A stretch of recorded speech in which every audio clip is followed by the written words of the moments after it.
Bonjour à tous. Nous voilà maintenant en direct pour ce nouveau live avec Jacques pour parler du TDHA. Alors, je te laisse te présenter succinctement, Jacques. Ensuite, je me présenterai, puis ensuite, on partira sur ce phénomène et on traitera de la vision de l'Ayurveda par rapport au TDHA et comment on peut aider les adultes, notamment par rapport à ce trouble qui est assez connu maintenant. D'accord. Eh bien, Jacques Val, je suis praticien ayurvédique, j'exerce à Villefranche-sur-Saône, non loin de Lyon, depuis pas mal d'années maintenant. Voilà, je fais, outre mes consultations au cabinet, je crée aussi des événements grâce à notre association, Ayurveda Mon Ami. Donc des événements toujours autour de l'Ayurveda, que ce soit des cures détox, des ateliers cuisine, mais également des panchakarma, donc très complets. Tout ça, ça peut se voir effectivement sur notre site Ayurveda Mon Ami. Voilà, et du jeûne, des séjours ayurvédiques qui permettent d'apprendre, de s'imprégner un peu de l'ayurveda et d'avoir les premières notions de dinacharya, d'hygiène de vie, etc., pour progresser ensuite. Voilà. Je forme aussi certains professionnels à des pratiques, ceux qui le souhaitent, bien sûr, à des pratiques peu courantes. Voilà, que ce soit Netrabasti, Karnapurna, Agni Karma, etc. Voilà, et j'envisage aussi de bientôt mettre en place une formation sur Jaloka Vacharan, c'est-à-dire lieu de thérapie ou la pose des sangsues, le traitement, les soins par les sangsues. Ok. Voilà. Je te remercie, Jacques, de ta succincte présentation. Comme vous me connaissez maintenant beaucoup sur le groupe, voilà, je suis Chantal Dehanoué et je suis une ancienne infirmière et reconvertie à l'Ayurveda depuis 15 ans. Et je travaille essentiellement sur Rennes, mais aussi en ligne pour les personnes qui souhaitent être accompagnées. Donc là, aujourd'hui, on va traiter du TDHA, du trouble, du déficit de l'attention avec ou sans hyperactivité. Alors, comme le dit l'intitulé, c'est tout un ensemble de signes, de symptômes, de troubles, on va dire, voilà, qui font que la personne n'arrive pas à rester concentrée sur un sujet et s'éparpille beaucoup, n'arrive pas à terminer quelque chose. On voit beaucoup, notamment, ce genre de choses actuellement, à travers notre société qui nous demande d'être polyvalent, pluridisciplinaire et hyperactif. Et c'est vrai que notre société actuelle n'engendre pas forcément des gens qui vont pouvoir être bien ancrés, bien alignés. Et ce trouble-là est en constante évolution. Il y a différents facteurs de ça. Il y a effectivement une part de génétique, mais très peu. Il y a aussi beaucoup de parts de pollution atmosphérique, mais aussi de pollution par les sols, à travers l'eau qu'on boit, à travers aussi les aliments qu'on peut avoir avec les pesticides et les engrais chimiques. Et puis aussi tout ce qui est perturbateurs endocriniens qui peuvent aussi avoir un effet assez néfaste. Et puis, sans parler des médicaments aussi, évidemment. Et puis, il y a aussi le sucre. Le sucre qui est quand même une grande cause de perturbation de concentration au niveau de la psyché. Voilà. Et notamment les sucres de synthèse qu'on peut retrouver dans les sodas, dans les bonbons aussi, dans tout ce qui est chimique en fait et produits transformés. Maintenant, on va parler de la vision ayurvédique et de comment on peut aider, accompagner les personnes qui ont ce trouble du déficit de l'attention avec ou sans hyperactivité au niveau ayurvédique. Donc, je vais te laisser la parole, Jacques, puisque tu as une certaine compétence et surtout, on va dire, expérience de ce genre de choses. et tu vas pouvoir nous aider à mieux comprendre la vision ayurvédique pour commencer. Bien, alors il s'agit de comprendre d'abord, et puis je pense que vous l'aurez tous et toutes compris, que que le dosha principal qui est atteint, c'est bien sûr c'est Vata, c'est lui qui est en cause, mais pas uniquement. Effectivement, dans ce que l'Ayurveda peut proposer, les trois doshas seront à traiter, à rééquilibrer de manière à ce que tout fonctionne. La gamme, la panoplie de l'approche ayurvédique, des pratiques qu'on peut décliner par les activités physiques, ensuite par la phyto essentiellement, et puis les pratiques plus spirituelles, voilà les trois, et puis bien sûr l'hygiène de vie et l'alimentation, voilà en gros les quatre piliers pour arriver à s'en sortir, ou en tout cas à vivre avec de la meilleure manière possible. Alors, différentes recherches ont été entreprises depuis des années sur ces troubles du déficit de l'attention ou l'hyperactivité également. Et ce qu'il en est ressorti, c'est que dans les activités physiques, elles se placent, je dirais pas en pole position, mais elles sont très importantes. Hein. Donc, il s'agit vraiment d'être dans l'activité, alors quelle qu'elle soit. Il faudra qu'elle corresponde bien sûr au type de personnalité à qui on s'adresse. L'idée, c'est de ne pas être dans l'excès. J'ai eu des clients, des mères de famille aussi, lorsque ça s'adressait à des enfants, qui avaient plutôt tendance à vouloir les fatiguer, à trop faire.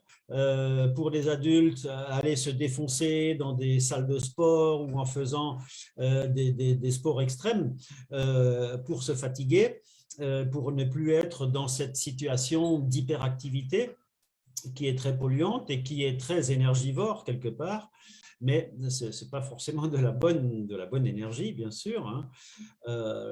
Voilà. Donc ça, c'est important, mais il faut trouver le bon équilibre et pour ça, l'accompagnement est bien sûr indispensable. Concernant l'hygiène de vie ou l'hygiène alimentaire, elle aussi, c'est un point crucial qu'il ne faut pas négliger et tu en as parlé rapidement dans ton introduction, tu as parfaitement raison. Donc, on conseille fortement toujours d'aller plutôt vers une alimentation bio, en éliminant un petit peu tout ce qui peut générer de l'acidité ou trop de sucre, bien sûr, puisque le sucre est aussi acide, hein, vous le savez.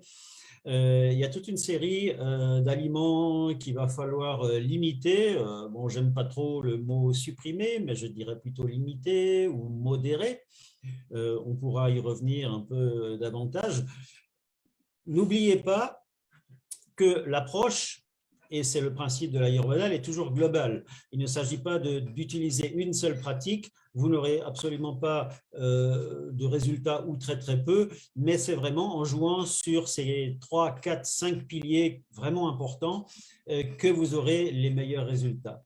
En termes d'alimentation, sachez qu'effectivement, nous respirons, nous mangeons, nous touchons énormément de polluants, et c'est aussi l'ensemble de ces polluants, même dans les aliments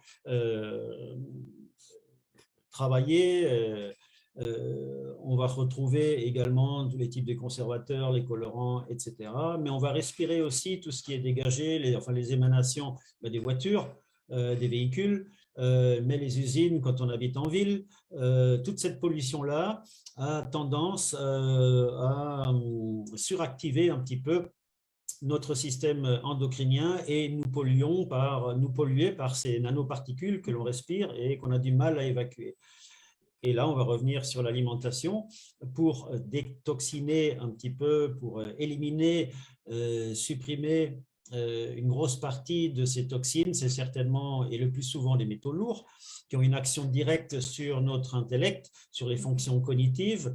On peut rapprocher ça aussi, on va retrouver aussi d'autres pathologies telles que Parkinson, Alzheimer, etc., qui ont souvent les mêmes causes. Là, on va parler dans les métaux lourds du cadmium, de l'aluminium, du plomb, du mercure et bien d'autres encore qui se trouvent en surcharge, en surquantité dans notre cerveau, entre autres. Donc, l'alimentation, elle est très importante. Ensuite, sur un plan plus spirituel, on conseille beaucoup fortement, là aussi des études ont été faites, la méditation. Méditation de préférence accompagnée, toujours, parce que la méditation accompagnée nous permet de nous guider vers une forme, vers une pratique. La méditation transcendantale, par exemple, les études ont été faites là-dessus aussi, elles donnent de très bons résultats. Il y a le Sudarshan Kriya aussi qui marche bien, hein. Bien sûr, ça fonctionne très bien aussi, mais quelles que soient les pratiques méditatives, les pratiques yogiques, les pranayamas, etc., tout ce qui sert à rééquilibrer en fait nos deux cerveaux, nos deux hémisphères, va avoir une incidence. Pour parler un petit peu de la phyto, là aussi, la gamme, elle est très, très large. Je vous citerai quelques plantes, mais bien sûr, c'est toujours pareil, on y revient toujours. On évite de faire de l'automédication parce que la gamme est tellement large qu'en fait, toutes les plantes ne seront pas forcément toujours adaptées. Et souvent, une seule plante ne suffit pas, bien sûr, on fonctionne toujours en synergie. Pourquoi? Parce que il va falloir des plantes ou des traitements qui vont agir plutôt comme neuroprotecteurs, hein, d'autres comme anti-fatigue, parce que, comme je vous le disais tout à l'heure, c'est très énergivore, cette faiblesse. Aussi peut-être sur des plantes qui sont tendance anxiolytique plutôt, qui vont plutôt nous aider à éviter ces angoisses, ces peurs qu'on peut aussi avoir. L'idée également, c'est d'élever un peu le niveau de certaines hormones, comme la sérotonine, qui va travailler sur la fonction cognitive et la mémoire, mais aussi sur d'autres plantes qui vont favoriser l'absorption de la sérotonine, de l'adrénaline ou de la dopamine, qui sont des hormones indispensables à des doses plus ou moins variées. Pour parler des plantes, les recherches qui ont eu en cours en Inde, mais aussi aux États-Unis, en Occident beaucoup moins, enfin en Europe plutôt, eh bien, on va retrouver les classiques, le brahmi, et bien sûr, Bacopa muniri en latin. On va retrouver le Shankapushpi, qui est Pluricollis convolvulus. Vous allez retrouver des combinaisons, bien sûr, de tout ça. L'ashwagandha, qui va permettre aussi de calmer, peut-être de mieux dormir aussi, qui va plutôt agir, qui a une activité anxiolytique et antidépressive, donc c'est intéressant. Des plantes de chez nous, il y a la valériane, qui est intéressante, qui a des effets bénéfiques sur la performance et la vigilance, parce qu'il ne s'agit pas d'endormir, il ne s'agit pas de prendre des sédatifs pour vous endormir. Ce n'est pas parce que vous êtes en hyperactivité, il s'agit juste de gérer ou de contrôler cette hyperactivité ou ce déficit de l'attention. Donc, quelque part, il faut calmer un peu l'ensemble de ce fonctionnement qui est en hyperactivité sans l'empêcher d'être performant. Souvent, d'ailleurs, les personnes qui souffrent de ces troubles-là sont des personnes qui sont très intelligentes, cultivées, même qui ont des facilités. Voilà. Donc, on sait très bien que leur potentiel mental, il est souvent, d'ailleurs, on a parfois tendance à penser qu'ils sont surdoués. Ce n'est pas forcément toujours le cas, mais en tout cas, ils ont des facilités dans les études si on arrive à gérer justement leur hyperactivité. Donc, l'idée, c'est de travailler sur une forme de rasayana, hein, donc le principe de rajeunissement, de rejuvénation, mais là, on va essayer de rajeunir l'esprit. Hein, médias, c'est les médias rasayana. Voilà. L'idée toujours, c'est d'améliorer, augmenter la fonction cognitive, bien sûr, du cerveau, augmenter, si on peut, le quotient intellectuel, pour essayer de trouver les trois principes, les trois qualités de l'esprit, hein, qui sont le pouvoir d'acquisition, acquérir donc la connaissance, hein, qu'on appelle le dit. Le deuxième, c'est le druti, c'est le pouvoir de rétention. Il ne s'agit pas d'apprendre, mais il s'agit aussi de conserver ce qu'on a appris, de le garder en mémoire. Et le dernier, c'est le smriti, c'est la mémoire, justement. C'est pouvoir garder aussi cette connaissance qu'on a acquise le plus longtemps possible, de manière à pouvoir s'en servir et améliorer donc la coordination entre les différentes fonctions mentales. Voilà. Des plantes, il y en a bien sûr d'autres qui peuvent agir chacune en fonction des doshas de la personne.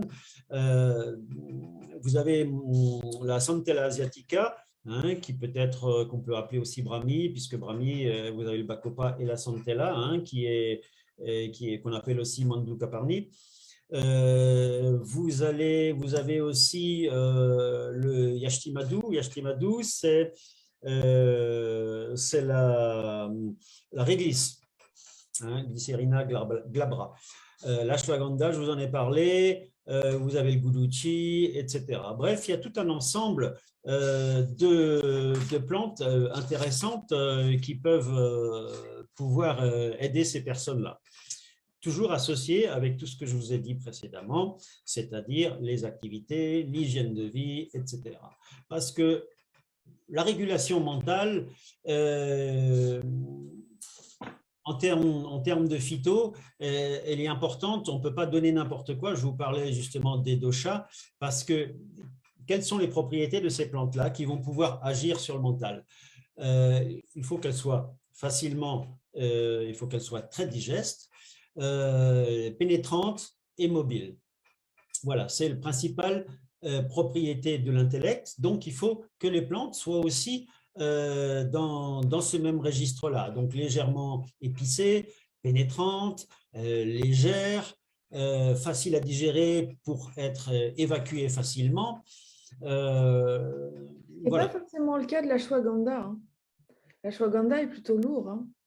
Oui, mais c'est une raison pour laquelle on n'utilise pas une plante simple, mais toujours en synergie. Ouais. Parce qu'il y en a toujours... le tulsi peut aider aussi hein, à être en synergie avec l'ashwagandha pour justement contrebalancer cette lourdeur.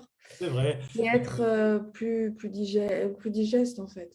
C'est vrai, le tulsi, c'est vrai qu'on en parle beaucoup et on en trouve beaucoup par chez nous très facilement maintenant, mais il faut savoir que le tulsi n'est vraiment efficace que s'il est consommé frais et ça, c'est plus difficile. Une fois la plante sèche, elle perd plus de 50% de ses qualités. Voilà. Ouais, donc du coup, il faut en prendre beaucoup pour avoir les qualités de la plante fraîche. Oui, voilà, de toute façon, la plante elle-même ne fera pas tout. Hein, mais elle va... Et quand on a la plante fraîche, il faut la consommer tu dirais plutôt comme ça, la manger ou plutôt en tisane? On peut la faire en infusion, bien sûr, à ce moment-là, hein, ou la mâcher. C'est une plante sacrée en Inde, mais là-bas, chaque famille a ses plantes, oui, bien sûr. Et ils la consomment très régulièrement, mais toujours frais. Hein. Ce qu'on trouve chez nous, les plantes sèches, là-bas, il n'y en a pas, ça n'existe pas. Oui, il y en a partout. Ouais. Il y en a devant toutes les maisons, voilà, tous les brahmanes. Voilà. Alors, donc les plantes sont importantes, mais encore une fois, ne faites pas de l'automédication. Prenez toujours contact avec un professionnel. Hein. Et donc, Jacques ou moi, vous pouvez nous contacter avec plaisir. Nous serons très, très ravis de pouvoir vous aider. Voilà, voilà. Donc, toutes ces plantes-là, elles ont la fonction principale de réguler la fonction de l'esprit, d'améliorer l'attention, la mémoire, la concentration, etc. C'est-à-dire le dosha vata qui est majoritairement impliqué. Mm. Voilà. Alors moi, je vais revenir sur les activités physiques parce que je trouve que c'est important et surtout ce que tu as dit d'ailleurs. Pourquoi c'est si important d'être accompagné? Parce que en fait, quand on est accompagné, on est quelque part obligé de rester focus sur notre objectif. Et comme on est dans une société où on est vite dispersé, vite distrait par les écrans, par tout ce qu'on a à faire, etc. Le fait d'être accompagné permet vraiment de rester dans la routine, enfin la régularité. Voilà, la régularité et la rigueur aussi. Donc, n'hésitez pas à nous contacter. Et là, je parlais aussi des activités physiques et c'est pareil, au niveau des activités physiques, si on est accompagné par quelqu'un, c'est quand même beaucoup plus agréable de faire une activité quand on est accompagné que quand on est seul. Maintenant, il y a certaines personnalités qui sont plus perspicaces, on va dire, que d'autres, notamment les pitas ou les kafa une fois qu'ils ont commencé. Moi, les kafas, je les appelle les diesels, hein, parce qu'une fois qu'ils ont commencé, ils ont du mal à s'arrêter. Et puis surtout, s'ils aiment, en fait, s'ils aiment bien faire traîner ça en longueur. Les pitas, eux, ils cherchent l'efficacité. Et une fois que c'est efficace, c'est bon, ils peuvent s'arrêter une fois qu'ils ont compris. Si c'est efficace, ils vont continuer. Et ça va faire partie d'une routine régulière. Par contre, là où ça va être plus difficile, et c'est là où je voulais en venir, c'est pour les personnes Vata qui sont donc très fines, très légères et qui partent dans tous les sens et qui ont justement cette propension à être très dispersées de par leur nature en fait. Donc, on a tous cette propension-là à être dispersés, simplement, on va quand même avoir une personnalité, je dirais, entre guillemets, ayurvédique, qui va faire que on va quand même trouver notre équilibre malgré tout. Voilà pourquoi l'accompagnement est important, parce que ça va permettre justement d'amorcer le mouvement et de pouvoir le continuer par soi-même par la suite. Voilà. Alors, au niveau des activités physiques, moi, je verrais plutôt des activités... ça dépend des doshas, évidemment, hein, des personnes, mais comme... Il y a des règles quand même. Ouais, donc j'aimerais bien que tu abordes un petit peu ce sujet-là et un peu plus en profondeur peut-être. Voilà, il y a celles qu'on peut éviter et puis celles qui sont plutôt favorables. Comme tu le disais pour les types Pitta, qui ont plutôt tendance à être dans des sports extrêmes, mais c'est des sports individuels, donc ce n'est pas vraiment requis. On mettra plutôt son attention sur des activités qui nécessitent de focaliser son attention. Hein. Donc, les activités qui impliquent du mouvement, des sorties physiques, approprié et contrôlé toujours, mais c'est pour ça qu'être accompagné, c'est bien sûr. L'instrument de musique, apprendre à jouer un instrument de musique est très intéressant aussi. Des passe-temps, les passions qu'on peut avoir, c'est justement les mettre en avant. Ce qu'il faut éviter, par contre, c'est les temps morts. Dans une activité, si par exemple on est à plusieurs, chacun à son tour fait son petit exercice, et pendant ce temps on attend, on regarde, et bien ça c'est plutôt à éviter. Tout ce qui nécessite une attention, trop d'attention, pour ce qui est de la dispersion, il faut faire attention à ci, il faut faire attention à ça, attention à ici. Tout ça non plus va plutôt encourager, c'est à éviter aussi. De même que tout ce qui nécessite quelque chose de très fin, par exemple le modélisme ou faire des puzzles, des choses comme ça, qui nécessitent une motricité manuelle et une attention, beaucoup trop forte qui fait que les personnes ont souvent perdent de vite patience et quand ça ne va pas comme ils veulent, voilà, ils arrêtent tout et ils passent à autre chose et du coup, ce n'est pas vraiment ce qu'on recherche. Voilà. Donc, voilà un petit peu des activités. Alors, vous trouverez dans tout ce que je viens de vous citer des activités qui vont correspondre, mais comme tu l'as dit aussi, ça dépend de nos personnalités, de chacun. Voilà. Pour Au l'alimentation. niveau de l'alimentation, ce serait pas mal aussi d'aborder l'alimentation. Effectivement, il y a l'alimentation en fonction de chacun, mais je vois quand même dans le trouble du déficit de l'attention une propension à ce dosha prédominant qui est Vata. Et donc, dans un premier temps, j'aurais tendance à conseiller plutôt une alimentation de type Vata jusqu'à ce que la personne se retrouve, en fait, retrouve son équilibre. Et ensuite, on va vers une alimentation qui est beaucoup plus en fonction de sa prakriti, c'est-à-dire de son profil, en fait. Qu'est-ce que tu en penses? Oui, oui, tout à fait, hein. Bien sûr, dans un premier temps, c'est toujours intéressant, mais tout en restant modéré pour certains aliments comme les sucres, hein, les sucres rapides, comme on dit, hein, donc les boissons chocolatées, les bars, les bonbons, ont souvent tendance, quand on fait du sport, que ce soit les adultes ou les enfants, ils ont avec eux leur barre chocolatée pour se donner du peps et tout ça. Bon, c'est bourré de sucre, ça, bien sûr. Il faut éviter, comme les boissons sucrées. Énergisante aussi, ouais. Voilà, parce que ça altère un peu les performances cognitives du cerveau, même si le cerveau a besoin, il consomme beaucoup de sucre, mais pas de manière spécifique les sucres rapides qui sont vite partis dans le sang, etc. Mm.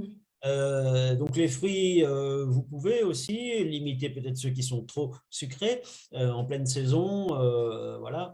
Mais cela étant, le fructose c'est toujours bon. Il y a des vitamines dedans aussi dans ces fruits. Il y a des enzymes essentielles. Donc ça, il faut pas se jeter dessus, mais il faut pas les négliger non plus. Ce qui serait aussi à éviter, c'est les acides gras trans, c'est-à-dire ceux qui ont été transformés, qui ont été hydrogénés en fait, hein. Tout ce qui est margarine et tout ça, les fruits d'or, vous connaissez les marques, je ne vais pas en citer d'autres, hein. Voilà, tout ce qui a été transformé, ça c'est hyper toxique, c'est très peu digeste. Voilà, Et bien en sûr. plus, ça va rendre les veines hyper dures, hein. Et donc, du coup, enfin, les veines vont perdre de leur élasticité et des plaques d'athérome vont commencer à se former. Et donc, il Sur le peut y long avoir des terme, problèmes cardiaques assez graves suite à cette prise constante ça. de margarine, quoi. Les personnes âgées ont souvent tendance à utiliser beaucoup Oui. parce que c'est facile la margarine de faire des tartines avec, c'est facile de cuire parce que ça résiste à la chaleur, on peut la monter très haute. Mais la mayonnaise aussi en fait partie, c'est une émulsion. En pâtisserie aussi, en pâtisserie conventionnelle, on utilise souvent des émulsions aussi, hein, des margarines, des choses comme ça. Le beurre, ça coûte trop cher. Voilà, tout ce qui est frit, les sauces, etc. Tout ça, ce sont des acides gras qui ont tendance, qui sont toxiques déjà, hein, sur le long terme et qui provoquent des déficiences sur le long terme, toujours pour les personnes âgées, qui va accélérer leur vieillissement. Hein. Donc tout ça, ça n'encourage pas effectivement une amélioration de la TDAH. Voilà. Pour info, je vous rappelle juste que dans ma méthode CRIA, dans laquelle j'accompagne les personnes, j'ai fait tout un module sur l'alimentation qui est assez important et qui permettra de mieux comprendre pourquoi on donne tel ou tel, on donne. On propose tel ou tel aliment en fonction de chaque dosha. Et quels aliments et quelles combinaisons alimentaires aussi sont à éviter euh, afin de garder un bon feu digestif. Euh, on va revenir par rapport au yoga et à la méditation. C'est vrai que la méditation aide vraiment à rester concentré pour la pratiquer de manière régulière, ça aide aussi à bien dormir, ça aide à rester focus sur nos objectifs, ça aide aussi à avoir une espèce de clarté mentale qui permet de mieux avancer dans notre vie. Et c'est vrai que c'est bénéfique pour plein de raisons, et notamment sur la gestion des émotions. Il y a aussi le pranayama et le yoga. Enfin, le pranayama fait partie du yoga en général, hein. Le yoga, ce n'est pas que des poses, des poses physiques, hein.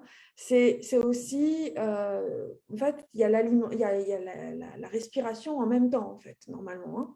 Donc, c'est comment on respire, justement, nos mouvements aussi, hein. Je vois ça un peu comme ça. C'est l'union, en fait, du corps, de Spiros, donc de la respiration, et de manas en même temps. Donc, du coup, c'est-à-dire que ça va être l'union de notre mental et de notre respiration et de notre corps.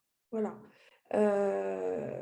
C'est vrai que quand je fais, par exemple, des asanas, donc des exercices de yoga, si je les fais juste dans le but de faire mon yoga rapidement, parce que voilà, j'ai pris cette habitude-là, et puis voilà, il y a l'heure qui passe, machin, il faut que j'aille vite, c'est foutu d'avance, en fait, hein.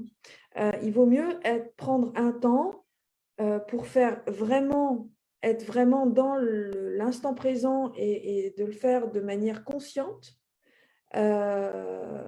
et lentement, pour vraiment apprécier tout ce qui se passe dans notre corps, et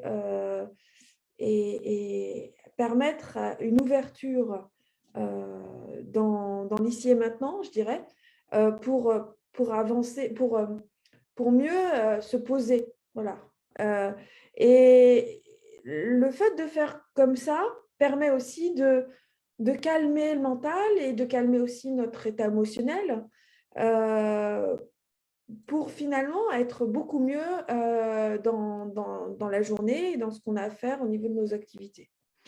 Est-ce que tu veux rajouter quelque chose par rapport au yoga et à la méditation, Jacques? Non, j'aurais plutôt tendance à rajouter, parce que le temps est un peu limité, sur les éventuelles carences qu'il peut y avoir, qui vont avoir un impact aussi sur la TDAH. Certains oligo-éléments, certains minéraux, notamment le magnésium. Je vous disais tout à l'heure, le cerveau est un grand consommateur de sucre, mais aussi d'oxygène, d'où l'intérêt d'avoir une activité physique, hein, pour mobiliser les poumons, justement, ou le pranayama, comme tu le disais. Mais le troisième élément indispensable pour le cerveau, c'est le magnésium.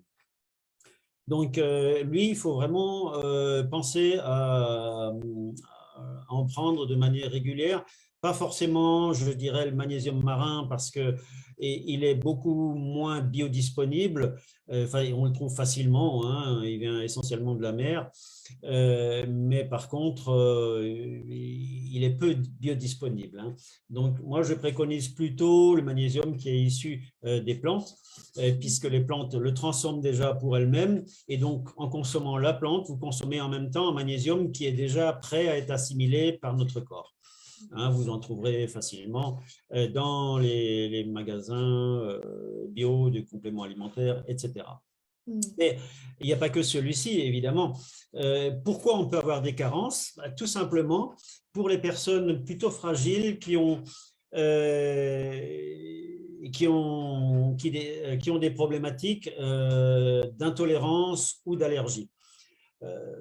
Généralement, il y a de multiples raisons, on ne va pas parler de ça maintenant, ça c'est un autre sujet, mais à partir du moment où vous avez votre fonction gastro-intestinale qui est fragilisée par des aliments allergènes, forcément, vous avez des gros risques de déficience nutritionnelle, parce que les aliments seront moins bien absorbés, moins bien digérés, et ils vont être éliminés plus rapidement sans être utilisés, etc. À partir de là, il peut y avoir des carences ou des déficits en certains minéraux ou oligo-éléments.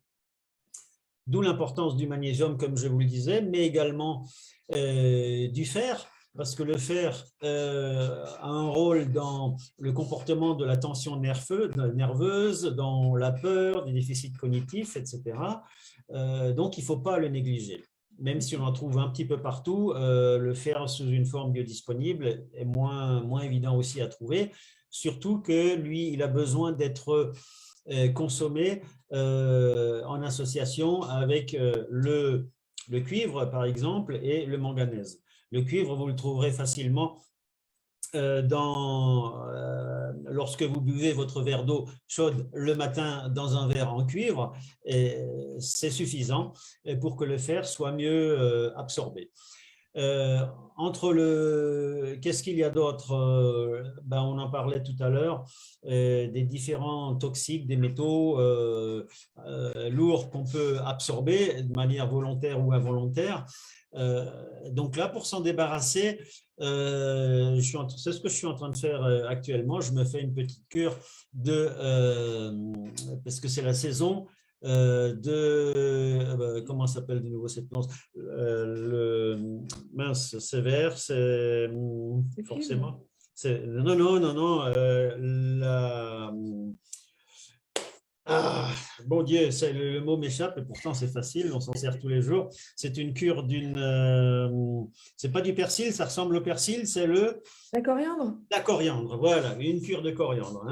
La coriandre, tout comme la spiruline, la chlorella ou la clamate, la coriandre a des vertus détoxicantes et donc la moitié d'un bouquet tous les jours avec un petit jus d'ananas. C'est super bon, c'est ce que j'ai pu faire en Inde pendant mes formations, mes panchakarma là-bas. C'est vraiment très efficace pour se nettoyer. Oui, sauf que l'ananas, c'est pas vraiment local, hein. Oui, mais bon, là-bas, c'était comme ça. Ici, on peut mettre Oui. autre chose. Un jus de fruits, c'est juste pour le goût de la coriandre ne soit pas aussi fort et légèrement douce par le côté sucré du fruit, ça passe plus facilement. Donc, On c'est peut une faire ça boisson. avec du jus de pomme à la limite, non? Par exemple, oui, ça peut se faire avec du jus de pomme, il faut voir si ça se marie bien sur le plan gustatif. Mais voilà une idée. Sinon, après, rien n'empêche de consommer de la spiruline, de la chlorelle, des choses comme ça, qui ont des vertus spécifiques quant à la détox métaux lourds. Il y en a une, c'est beaucoup plus pour l'alu, l'autre, c'est plus pour le mercure, etc. D'accord. Ok, bah écoute, merci. Donc, je vais faire un petit résumé de tout ce qu'on a dit au niveau des conseils. Faire des activités physiques plutôt douces et qui soient plutôt sur la durée assez, enfin, pas espacée, mais plutôt continue sur la durée, au moment de la séance en tout cas. Ensuite, être accompagné par quelqu'un, ça c'est une évidence, hein, pour pouvoir justement garder une récurrence et une régularité. Et puis, avoir les bons conseils au bon moment. Faire de la méditation, du yoga, se faire aider dans l'accompagnement aussi, sera intégré autant l'alimentation de type Vata et ensuite adapté en fonction de notre Prakriti. Vous pouvez avoir ça sur la méthode Créa. Et la phytothérapie donc sera donnée aussi en complément avec un apport aussi en minéraux, comme vient de le citer Jacques. Donc, si vous avez besoin de plus de conseils ou d'un accompagnement, n'hésitez pas à nous contacter, que ce soit Jacques ou moi. Je vais laisser dans les commentaires nos emails pour que vous puissiez nous contacter. Ou en tout cas, de toute façon, vous pouvez aussi nous contacter directement par message privé sur Facebook. Nous serons heureux de pouvoir vous aider.